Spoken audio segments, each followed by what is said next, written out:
मंडी बहाउद्दीन से खबर शामिल करते हैं। डिस्ट्रिक्ट रिपोर्टर ईसा हसन चौधरी की रिपोर्ट के मुताबिक deputy commissioner Shahid Imran mart की हदायत पर जाली DAP खाद बेचने पर मकबूल ट्रेडर्स किंग रोड के खिलाफ मुकदमा दर्ज। तफसीलात के मुताबिक चंद रोज कबल deputy commissioner Shahid Imran mart को किसानों की जानिब से शिकायत मौसूल हुई थी कि मकबूल ट्रेडर्स किंग रोड दुकान पर जाली खाद की फरोख्त हो रही है, जिस पर डिप्टी कमिश्नर ने डिप्टी डायरेक्टर ज़राअत तोसी शेख मोहम्मद इकबाल और असिस्टेंट डायरेक्टर ज़राअत तोसी मंडी बहाउद्दीन मोहम्मद अफजल को फौरी कार्रवाई का हुक्म दिया, जिस पर मकबूल ट्रेडर्स किंग रोड से DAP खाद के सैंपल लिए गए थे, जो आज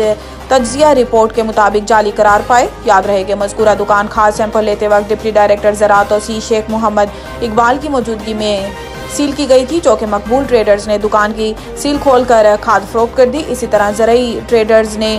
रांझा जाली नाइट्रोफास